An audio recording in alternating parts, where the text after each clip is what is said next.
Good evening. Previous class में हमने exercise 2.2 का फर्स्ट क्वेश्चन का फर्स्ट पार्ट किया था। Okay, now second part. Okay, so question is 4s² minus 4s+3। हमें क्या करना है, हमें एक पॉलिनोमियल दिया हुआ है, हमें इसके कोफिशिएंट और इसके जो ज़ीरोज़ हैं उनके बीच में जो रिलेशनशिप है उसे वेरीफाई करना है। क्लियर। सो जो हमें पॉलिनोमियल दिया होता है सबसे पहले हम उसे फैक्टराइज करेंगे। ठीक है, पी एस, ये पॉलिनोमियल किस फॉर्म में दिया हुआ है, एस, तो यहाँ पे वेरिएबल क्या है, एस, तो इसे बोलेंगे हम P S, polynomial of S. S का एक वेरिएबल है। क्लियर। ऐसे एक्स बनाने की आदत हो जाती है ना। तो अब हम इसके फैक्टर करेंगे। फैक्टर करने के लिए देखो 4 × 1, ये और ये लेते हैं, इसके फैक्टर क्या हो जाएंगे 2 × 2 × 1। सो 2 + 2 कितना होता है 4। सो 4s² माइनस 2 + 2s+1। सो 4s² minus 2s minus 2s+1। Clear. 2 के पेयर ले लो, इसमें क्या आ जाएगा 2s कॉमन आ जाएगा, क्या बचेगा 2s माइनस 1, इसमें से -1 कॉमन आ जाएगा, 2s माइनस 1। देखो प्लस है, माइनस एक बाहर आ गया तो एक माइनस अंदर रह जाएगा। अब दोनों में से 2s माइनस 1 कॉमन ले लो, 2s minus 1। So if condition क्या थी, फॉर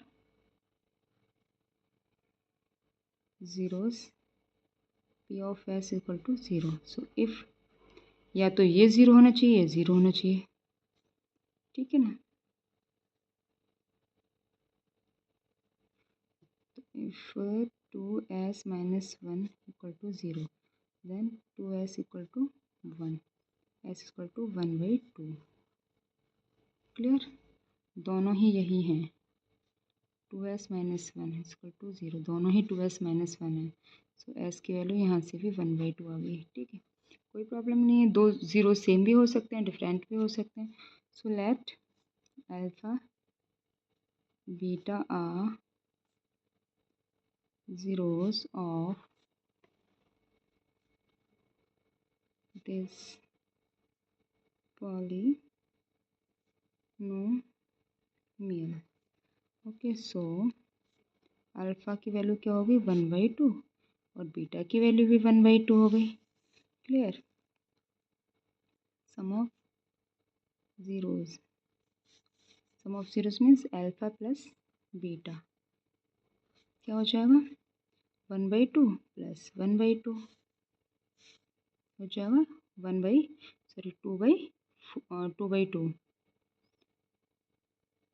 हाफ और हाफ हो जाएगा 2/2 मीन्स 1। प्रोडक्ट क्या हो जाएगा अल्फ़ा इंटू बीटा। सो ये हो जाएगा 1/2 इंटू 1/2 मीन्स 1/4। 1 नंबरिंग कर दो इसकी। ओके, फ्रॉम पॉलिनोमियल क्या थी 4s² माइनस 4s+1। ओके, यहाँ पे कोफिशिएंट ऑफ s² क्या है 4, कोफिशिएंट ऑफ s क्या है -4, कांस्टेंट टर्म क्या है 1। क्लियर। अब देखिए यहाँ पे, ठीक है, क्लियर है। अब देखिए माइनस कोफिशिएंट ऑफ, उसमें लेते थे कोफिशिएंट ऑफ एक्स, अब यहाँ पे लेंगे क्योंकि एस की फॉर्म है तो coefficient of S upon coefficient of s²। क्या आ जाएगा 4 माइनस का है -4 means 1। Okay, constant upon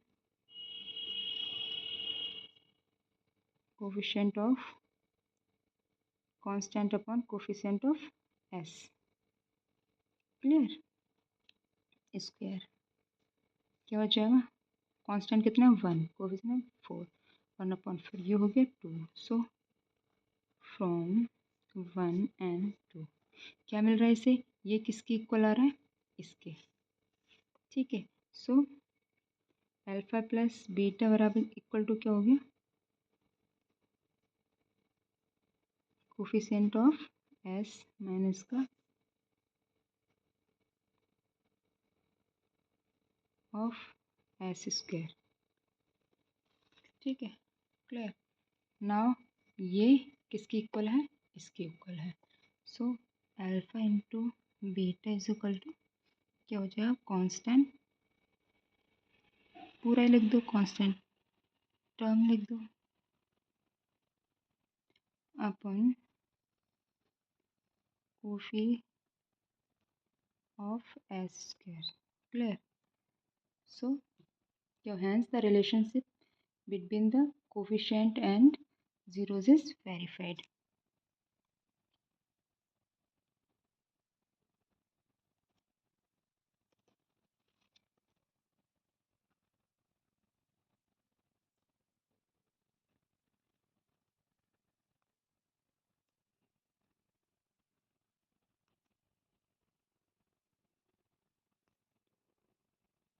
Zeros are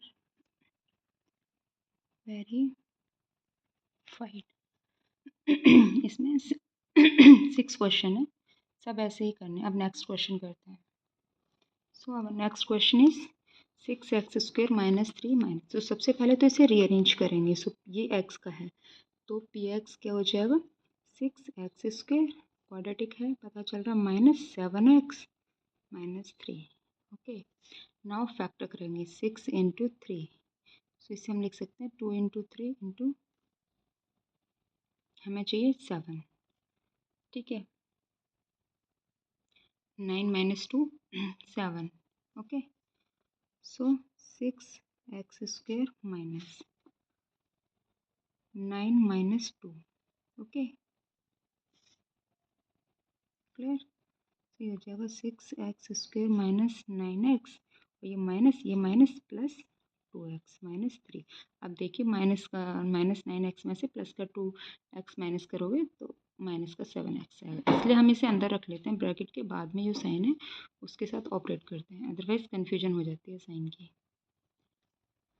सो 2 के पेयर ले लो, क्या कॉमन आएगा 3x, सो ये बचेगा 2x माइनस 3, क्लियर, प्लस यहाँ से क्या आएगा 1 कॉमन, 2x माइनस 3, सो अब आएगा 2x माइनस 3 और ये हो जाएगा 3x plus 1, clear, okay. Now for zeros के लिए क्या करना है, मतलब px की वैल्यू 0 होनी चाहिए, it means 2x minus 3 and 3x plus 1 क्या होना चाहिए, 0 होना चाहिए। तो ये कब 0 होंगे, ये 0 दोनों 0 होंगे या फिर कोई एक 0 होगा। So if 2x minus 3 equal to 0, okay, then 2x is equal to 3 और x की वैल्यू क्या आ जाएगी 3/2, clear. Next if 3x plus 1 equal to 0, then 3x क्या हो जाएगा -1, सो x की वैल्यू क्या हो जाएगी -1/3, ओके। लेट सेम लिखना है, alpha beta are zeros of the given polynomial, अगर ये पॉलिनोमियल के 0 हैं देन अल्फा की वैल्यू क्या है 3/2 एंड बीटा की वैल्यू क्या होगी -1/3, clear, okay.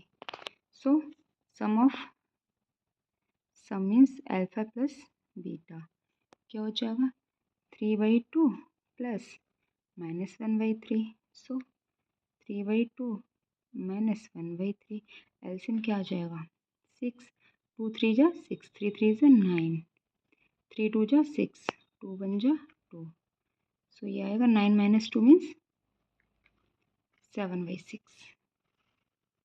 Clear, okay. So next product means alpha into beta. So ये हो जाएगा 3/2 इंटू -1/3, 3 से 3 हो जाएगा cut, -1/2। Clear? Okay, so from P x कितना दिया हुआ है हमें 6x² - 7x - 3। तो यहाँ से देख लेते हैं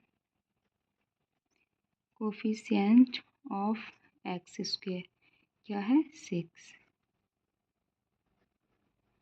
कोफिशिएंट ऑफ x क्या है -7। आगे लिखने वाला जो भी नंबर होता है वो विद साइन कोफिशिएंट होता है।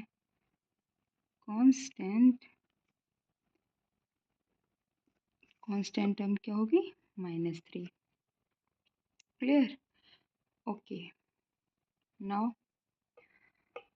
So minus coefficient of x upon coefficient of x² क्या बनेगा, ये हो जाएगा माइनस और माइनस ये भी है 7/6। सो ये हो जाएगा 7/6। हम ये जो होल हमने लिया था ये दोनों हम इनको 1 ले लेते हैं, सेम करना है सब में। अब यहाँ पे constant term coefficient of x² क्या हो जाएगा, ये कांस्टेंट टर्म क्या है -3, ये क्या है 6। सो 3 2 जा 6 -1/2 ये 2। सो फ्रॉम 1 and 2, 1 and 2 से क्या हो गया अल्फा प्लस बीटा क्या हो गया coefficient of x upon coefficient of x² and alpha beta क्या है constant coefficient of x²। Clear? Hence relationship between zeros and coefficient are verified. Verified. D. Clear? Okay, up next question. So this is question number 4. So question number 4 is px equal to 4u²। 4 को ऐसे बना लें, दोनों same ही लग रहे हैं, plus 8u। अब देखिए इसमें कांस्टेंट टर्म तो है ही नहीं, पर कोई नहीं, अब हम इसकी फैक्टर कर लें। तो सबसे पहले हम 4u कॉमन ले लेते हैं। सो क्या बचेगा u + 2। Okay, for zeros P x equal to 0। P x की वैल्यू 0 कब होगी, जब ये तो ये 0 होगा, 4 तो 0 होगा नहीं कभी। सो इफ़ मतलब 4u u + 2 0। अब देखिए 4 कभी 0 होगा नहीं, तो या तो ये 0 होगा है ना, और क्या होगा u + 2 0 होगा। सो u + 2 0 होगा तो u की वैल्यू -2 और u 0 हो ही जाएगा यहाँ पे, देन u की वैल्यू 0 ही रहेगी। ओके, सेम करना है। Let alpha beta are root नहीं 0 यूज़ करो, zeros of given polynomial. Given polynomial के ये क्या हो गए जीरोज हो गए। सो अल्फ़ा क्या हो जाएगा, अल्फ़ा की वैल्यू मानो 0 है और बीटा की वैल्यू क्या होगी -2। क्लियर? सो सम क्या हो जाएगा अल्फ़ा प्लस बीटा क्या हो जाएगा 0 - 2 मीन्स -2। क्लियर? प्रोडक्ट क्या हो जाएगा, प्रोडक्ट है alpha into beta means 0 into -2 means 0। Clear? Okay, now from क्या था 4u² plus 8u। Okay, coefficient of u² क्या हो जाएगा 4, ऑफ u क्या हो जाएगा 8। ओके, कांस्टेंट टर्म क्या हो जाएगी 0। So minus coefficient of u upon coefficient of u²। Clear, क्या हो जाएगा ये -8/4। ओके, सो ये बन जाएगा माइनस का 2, और यहाँ पे constant upon coefficient of u², ये बन जाएगा 0/4 means 0 2 from 1 and 2। Okay, from 1 and 2, 1 and 2 से क्या हो जाएगा अल्फा प्लस बीटा क्या हो जाएगा coefficient of u, coefficient of u²। Okay, alpha beta क्या हो जाएगा constant upon coefficient of u²। Clear, clear, hence the relationship between coefficient and zeros are verified। Clear. Okay, बाकी के इसमें क्वेश्चन हैं उन्हें ट्राई करना, अदरवाइज नेक्स्ट क्लास में करेंगे। Okay, thank you.